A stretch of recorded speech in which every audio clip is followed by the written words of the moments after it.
Hello, everyone. Miss Debbie here. Nice to see you this evening for our bedtime stories. Tonight's stories are seasonal. That means they're a little bit Halloweenish, so let's enjoy. Hello, everybody. How are you?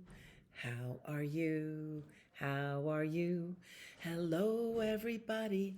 How are you? How are you today? I hope you had a great day. Maybe you came to the library. Maybe you went to the playground with the babysitter or Nana's house or someplace where mommy dropped you off and then she came back later to pick you up. And you had fun. I hope you had fun. Sometimes my mommy takes me over to my friend's house to play. Sometimes she's gone a little while, and sometimes she's gone all day. But my mommy comes back, my mommy comes back, my mommy comes back to get me. My mommy comes back, she always comes back, she never would forget me. And that's the truth. Mommies don't forget. So we like to do our thumbkin and all of the other fingers. They need a little exercise before we go to bed because they're going to be busy tonight holding up our head while we sleep. So make your fists, put them in your lap, and sing along with me. Where is Thumbkin? Where is Thumbkin? Here I am. Here I am. How are you today, sir? Very well, I thank you. Run away, run away. Where is Pointer? Where is Pointer? Here I am. Here I am. How are you today, sir? Very well, I thank you. Run away, run away. Where is Tall Lady? Where is Tall Lady? Here I am. Here I am. How are you today, ma'am? Very well, I thank you. Stride away, stride away. Where is Ringman? Where is Ringman? Here I am. Here I am. How are you today, sir? Very well, I thank you. Run away, run away. Where is Pinky? Where is Pinky? Here I am. Here I am. How are you today, dude? Very well, I thank you. Skip away, skip away. Okay. Shake out your hands. They worked hard all day. Oh, shake out your arms too. Even go like this. Oh boy, that feels good. Rub your hands together a little bit. You could even squeeze your fingers one by one. Play the piano. Play the upside down piano. All those are good for our fingers. Here's another exercise I learned. We're going to do it with our fingers. How to make an X. So take your pointer fingers and cross them and make the letter X. Then you're going to take Tall Lady and cross them and make the letter X. And then you're going to take Ring Finger and cross them and make the letter X. That's good exercise for Ring Man. And then take your pinkies and cross them and make the letter X. What about the thumbkin? Take your thumbs, cross them, and make the letter X. X marks the spot. Now you can take your thumb and point to yourself and say, I am Thumb Body Special. That's kind of a little joke. Anyway, our first story tonight is called Ladybug Girl and the Dress Up Dilemma. I hope you're familiar with Ladybug Girl. She's a little girl who loved dressing up like a ladybug all the time. This is written by David Soman and illustrated by Jackie Davis. And it looks like a Halloween book to me. You can see the leaves are falling and the pumpkins are ripe. And here's the cover page. Ladybug Girl. And this is published by Dial Books of the Penguin Group. And here's some Halloween decorations. I can't believe it's already Halloween, said Lulu, jumping into a giant pile of leaves with her brother. And there she is, dressed up in her favorite clothes as Ladybug Girl. What are you going to dress up as? Her brother asked her. Ladybug Girl, of course, she replied. Again, he says. He said, you're always Ladybug Girl. You should be something different on Halloween. Lulu stared up at the clear autumn sky. She thought she knew what she wanted to be for Halloween, but now she wasn't so sure. What if her brother was right? But what should she be? Tonight was Halloween, and her family was going apple picking this afternoon. She doesn't have a lot of time. Come on, Bingo, we have work to do. And that's her dog, Bingo. Lulu opens up every drawer, cabinet, and closet to see what she can find for a new costume. When she sees the big box she was saving to build a fort with, she has a great idea. I know, Bingo, she said. I'll be a robot. After some careful cutting and drawing, Lulu is ready. Everyone will definitely like me as a robot. She tried to go through the door to show her brother, but she couldn't fit. This won't do. Lulu gets out of the box and sees an old-fashioned hat. I have a better idea, Bingo, she said. I'll dress up as a silent movie star. She found striped pants and a jacket, a bow tie and a cane. She drew on a mustache with Mama's makeup. Lulu can move much better in this costume, but then she realizes there's one big problem. A silent movie star can't ask for candy. This would never work for trick-or-treating. But she does look cute. Don't you think? She could just stand there and hold her trick-or-treat bag open. I'd put candy in the bag. What else could she be? An octopus? An alien? A wallaby? That's kind of cute. Look at the tail is made out of a sock. Maybe Lulu should be her favorite animal, a panda. When she saw Bingo lying on a cape, she got another idea. In a flurry of makeup and clothes, Lulu is ready. She is convinced that this is the best costume ever. She heard her brother coming down the hallway and decided to surprise him. Boo, she yelled, leaping out at him. What are you? He asks. A vampire panda, she proclaims. That's the silliest thing I'd ever heard of, he said, and walked away.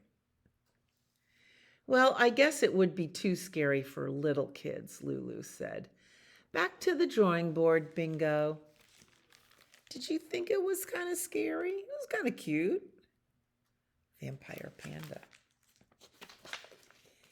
It's time to go to the orchard, said Lulu's mother, appearing at the door. But first, maybe a little cleanup.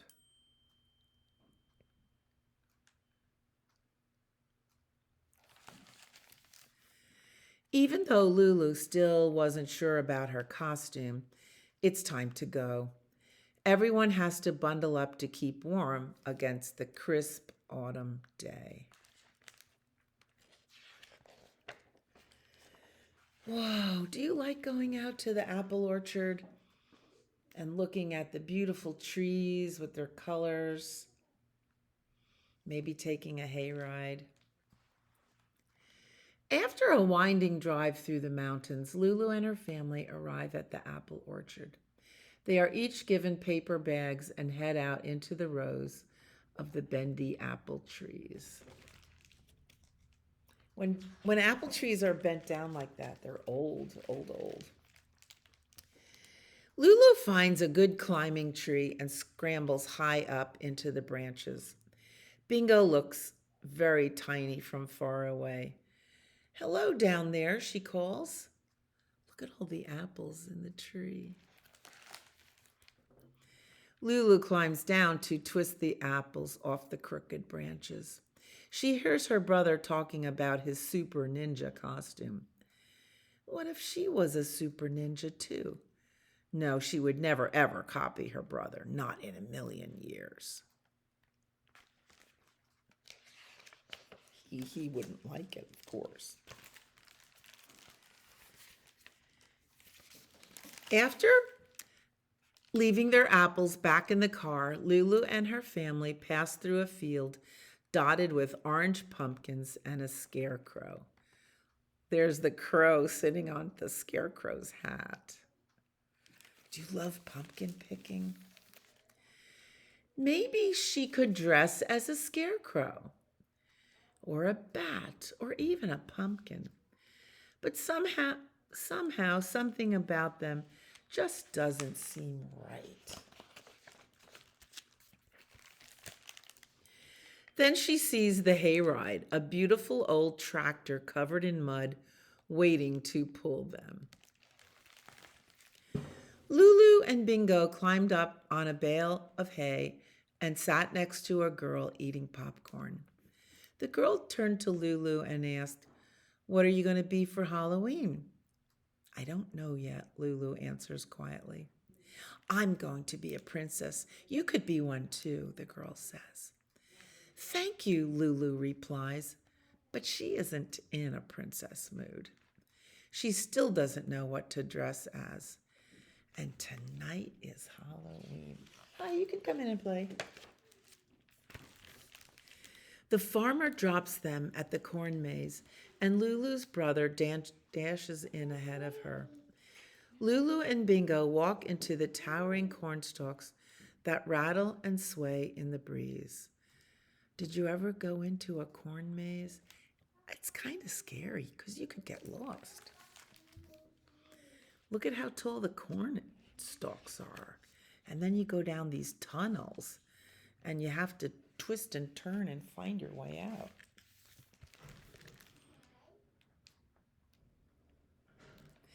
As the dried leaves and hay crunch under her feet, Lulu wonders why none of her ideas are working. Not the robot or the movie star or the scarecrow or even Vampire Panda. She's not sure what to do. The lanes of the maze are long and narrow, and it's confusing to know which way to go. There are so many choices, and some of them are dead ends. Then Lulu hears a noise behind her.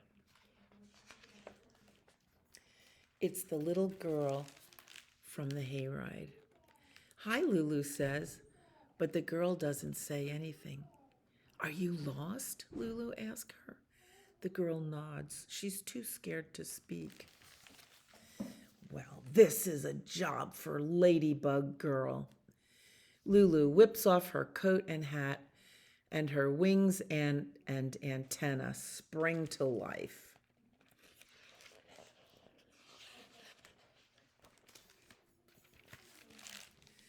Ladybug girl takes the girl's hand and looks around for which way to go. Then she notices Bingo sniffing something on the ground. "That's it, Bingo, popcorn. Come on, let's follow the trail." They follow the trail of popcorn, and as they round a corner, the girl yells out, "Mommy!" "There you are, Maya." The girl's mom gives her a hug. Looking at Lulu, she asks, "And who are you?" "I'm Ladybug girl." Later, As they head out to go trick or treating, Lulu's brother says, "So, you decided to be Ladybug Girl after all." "Yes," she says, striding down the sidewalk.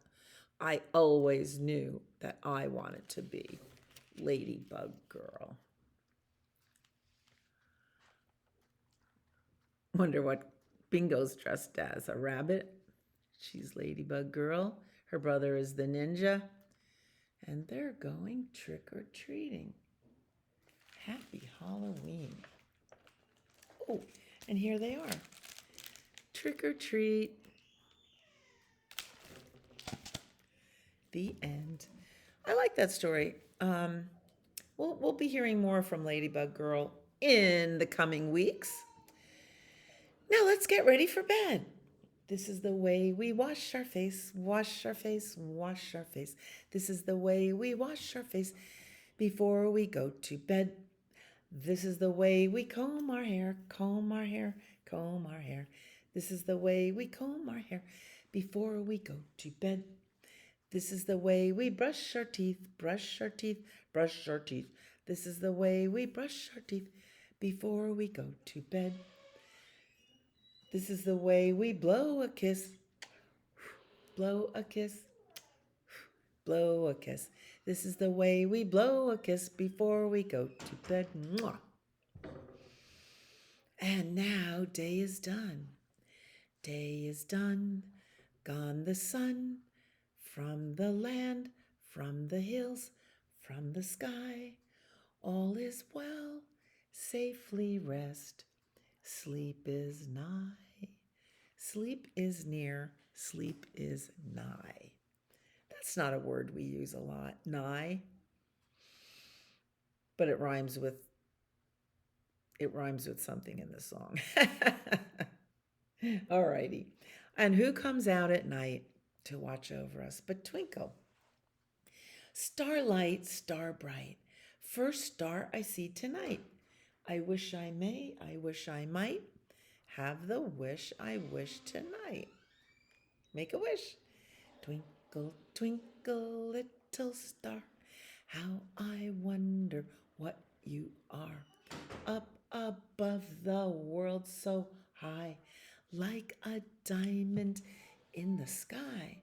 Twinkle, twinkle, little star, how I wonder what you are. You can come to the library and get out a book on exactly what a star is.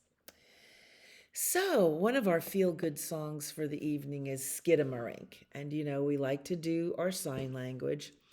And this is the symbol for baby sign language, which means I love you. So, all babies know this. They go like this, and that means I love you, because babies don't know how to talk yet. And for grown-ups like you and me, we can say I, point to yourself, cross your heart, love, and point to someone else, you. And that's a language you can use without words. Skidamarink-a-dinky-dink, skidamarink-doo. I love you. Skidamarink-a-dinky-dink, skidamarink-doo. I love you. I love you in the morning and in the afternoon. I love you in the evening and underneath the moon. Oh, skidamarink-a-dinky-dink, skidamarink-doo. I love you. Cha-cha-cha. I like that song, don't you? And the thing is, even mommies know how to sing that song, so. Oh. I wish I had a quilt to show you. The little ghost who was a quilt. And here's a picture of him. So he's not like a white sheet. He's a quilt. Kind of quilt that you put on your bed. This is written by Real Nason and illustrated by Byron Eggenschwiller. I recommend this book. Here is a picture of a quilt close up. A patchwork quilt made up of patches. And this is published by Tundra Books. There's the little ghost who was a quilt looking out of the attic window.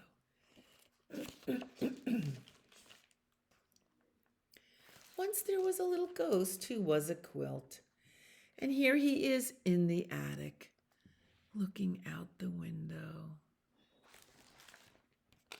He's just a little ghost. He didn't know why he was a quilt. His mom and dad and all his friends were sheets. They were as light as air. They flew high and fast and twirled and whirled in the sky. They could even ride on a gust of wind and then whoosh back to the ground like they were going down an invisible slide. So here are his mom and dad just gliding through the air and whooshing to the ground and having a lot of fun. The little ghost who was a quilt was heavy because of his layers of fabric. It was hard for him to lift off, and he was a slow flyer. He got hot and sweaty when he tried to go faster. The only time he attempted to twirl and whirl, it didn't end well. So he tried to twirl and whirl down the stairs. Poor little ghost ended at the bottom. One day, he and his friends were at the park when they heard someone coming. His friends zoomed away because ghosts are terrified of people. But the little ghost couldn't escape quickly enough. He flopped over a bench. Then a family came along, and a little boy who was eating an ice cream cone sat down beside him. The little ghost had never been so close to a human before, and he felt fear in every fiber of his fabric.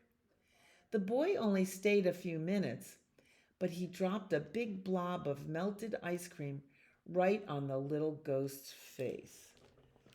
Poor little ghost. So they'd been swinging on the swings, and then when the family came up, the other ghosts whizzed into the trees to hide. Can you see them back there? But the little ghost who was a quilt couldn't, so he just kind of scrunched up on the bench. And there's the little boy not watching his ice cream, and it's going to just fall off the cone right on the little ghost who was a quilt. Later, when some other ghosts saw him, they laughed at the stain on his forehead. The little ghost was embarrassed and also very sticky. So here he is, the poor little thing, walking along with the big blob of orange creamsicle on his head, on his face. And here's the other ghosts laughing their sheets off in the bushes. I'm sorry. The little ghost didn't like being different. His mom told him he had an ancestor who was a checkered tablecloth. And his great-grandmother was an elegant lace curtain. Everyone said she was the most beautiful ghost they'd ever seen. Even knowing that, the little ghost didn't feel any better. He wished he was just one fabric and not a whole bunch of squares sewn together. The other ghosts called him Scrappy, and he didn't like that. So here's a picture of his ancestors. You can see the checkered tablecloth putting the hat on the head of the man. And in this one, the lace curtain ghost hiding behind a tree. And here he is, so sad because his friends called him Scrappy. But there was one day that always cheered him up, and that was Halloween. Look at that fearsome jack-o'-lantern. And there's the little ghost. That was a quilt. People seemed excited about ghosts on Halloween, and sometimes children dressed as them to trick or treat. Every year the ghosts went to watch the festivities. They stayed silent and still in the trees and pretended to be decorations far away from any humans. So there they are, hiding in the trees. Maybe you've seen ghosts hiding in the trees. And there are children dressed up as ghosts. One is even eating a lollipop. Too heavy to hover, the little ghost, who was a quilt, usually draped himself over a clothesline. He never had a very good view. But this year he'd had a better plan. He remembered how close he had been to the boy at the park, so he decided he would be brave and fold himself over a chair on a porch, right in the center of the action. So here he is, draped over a clothesline, but kind of far away from the action. There's some other trick-or-treat children in the street. Halloween night came and the little ghost flew as fast as he could, but he was only halfway across a lawn when he heard people coming. At the last possible second, he flopped over the porch rail. So here he is, heading toward the porch, and then Get that. Could you try again? he just had to flop over the porch rail. I'm not sure I understand. A mom walked up the driveway with a little girl who was dressed as a ballerina. While the little girl trick-or-treated, the mother asked the man at the door something. So there's the little girl who's dressed as a ballerina getting her treats. The mother who's dressed as a witch is asking something, and the little ghost who was a quilt is just draped over the railing. The next thing the little ghost knew, the mom had picked him up. He was so scared he thought his seams might become unstitched. The mom wrapped the little ghost around the girl and put them both in the wagon. The girl had been cold, and now the little ghost was keeping her warm. He could hardly believe what was happening. So here he is being taken off of the railing. And here he is wrapped around the little girl.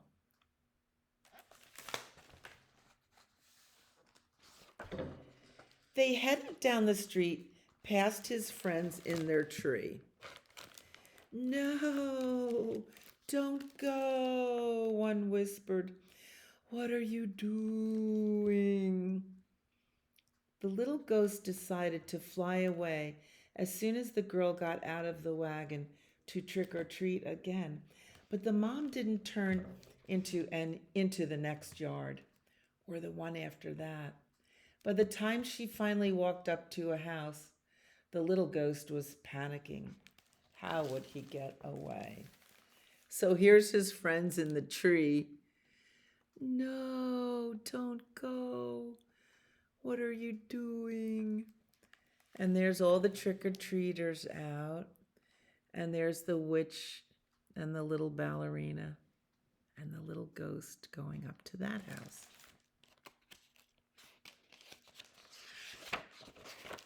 The mother parked the wagon and carried the girl and the little ghost into the house. The little ghost didn't know what to do. He reminded himself to stay calm and brave. He's looking into a room and sees things looking at him. The little ghost peeked around the room. There were Halloween decorations everywhere. He even saw a branch trimmed with lollipop ghosts. They looked just like his friends in the tree. Don't you love to go into a place that's decorated for Halloween? They've got a skeleton on the door and a jack-o'-lantern. And there's the popsicle ghosts in the tree. A lot of fun stuff. Makes me want to go to a Halloween party. The girl tucked the little ghost who was a quilt under her legs as she sorted her candy into piles. He felt surprisingly cozy. Maybe things would turn out okay after all. The girl ate a chocolate bar, and when she wiped her sticky fingers on the little ghost, he didn't mind. So there she is, sorting her candy, and she's wrapped the little ghost around her. A lot of candy. If you come trick or treating to my house, I'm giving out books, not candy. After the little girl was asleep, the mother gently folded the little ghost who was a quilt. She smiled and admired his fabrics and traced her fingers along the line of his stitching. It tickled. So she folded it up and she traced the line of stitching. And here he is smiling because it tickled. She set the little ghost on the couch and went upstairs too. When she was gone, he flew into the fireplace and out the chimney. His smile was 3 squares wide. So here he is, flying off of the couch, across the room, and up the chimney. The little ghost friends cheered and rushed over to him. They were amazed by his courage and wanted to hear every detail of his adventure. They flew slowly along with him all the way home.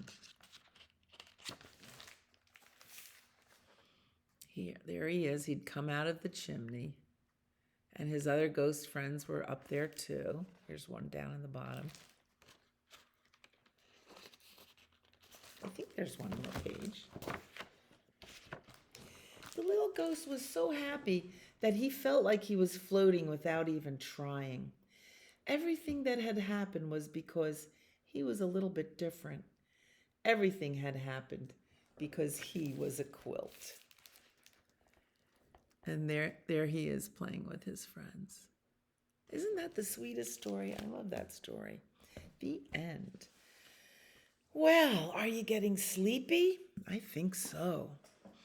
If you're sleepy and you know it, blink your eyes, blink, blink. If you're sleepy and you know it, blink your eyes, blink, blink.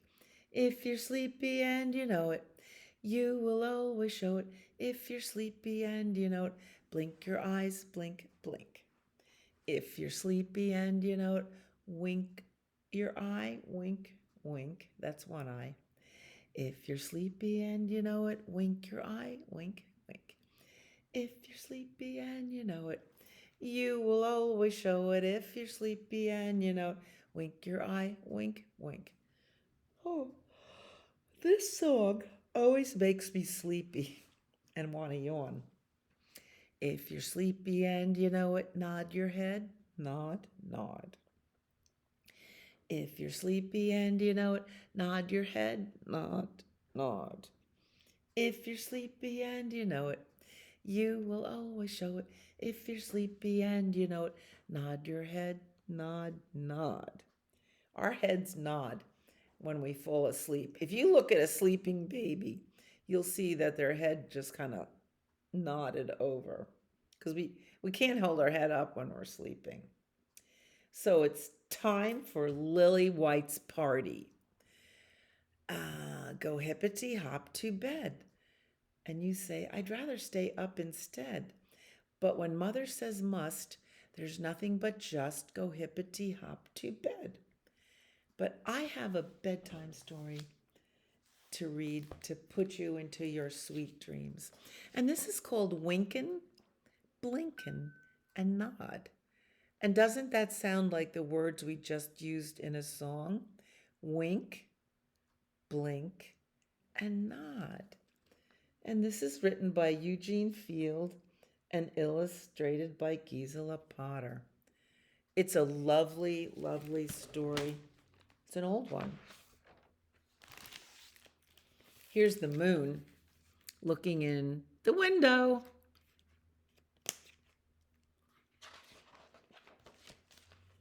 Wynken, Blynken and Nod, published by Schwartz and Wade Books. And here's the little boy in his bed. His toy is a stuffed fish because he lives in the Netherlands and that's what it's all about, water and fish. And there's the moon. And he got out of bed to look at the moon. Wynken, Blynken, and Nod one night sailed off in a wooden shoe. So in the Netherlands, in in those olden days, people wore wooden shoes outside because the ground was always muddy, and they left their shoes at the door when they went in. But this time, it's Wynken, Blynken, and Nod, little fairies. They sailed on a river of crystal light into a sea of dew. Dew is like little droplets of wet water that you can see on the grass in the morning. Where are you going and what do you wish? The old moon asked the three. We have come to fish for the herring fish that live in this beautiful sea. Nets of silver and gold have we, said Wynken, Blynken, and Nod. The old moon laughed and sang a song as they rocked in the wooden shoe. And the wind that sped them all night long ruffled the waves of dew. And here's the wind blowing his breath into their sail to push them along. Oh, would that I were in that boat. The little stars were the herring fish that lived in the beautiful sea. Now cast your nets where you wish. Never afeard are we, so cried the stars to the fishermen three, Wynken, Blynken, and Nod. All night long their nets they flew to the stars in the twinkling foam. Then down from the skies came the wooden shoe, bringing the fishermen home. 'Twas all so pretty a sail it seemed, as if it could not be. And some of the folks thought 'twas a dream they'd dreamed of sailing that beautiful sea. But I shall name you the fishermen three, Wynken, Blynken, and Nod. Wynken and Blynken are two little eyes, and Nod is a little head. And the wooden shoe that sails the skies is a wee one's trundle bed. So shut your eyes while mother sings of wonderful sights that be, and you shall see the beautiful things as you rock in the misty sea, where the old shoe rocked the fishermen three, Wynken, Blynken, and Nod. Isn't that the sweetest story to put you asleep? So now we're going to row our wooden shoe, our little boat, off to dreamland. Ready? Row, row, row your boat gently down the stream. Merrily, merrily, merrily, merrily, life is but a dream. I wish you a good night's sleep. I wish you sweet dreams. And tomorrow, I wish you a bright, sunshiny day, because you are my sunshine, my only sunshine. You make me happy when skies are gray. You'll never know, dear, how much I love you. Please don't take my sunshine away. Good night, sleep tight, and I'll see you next time.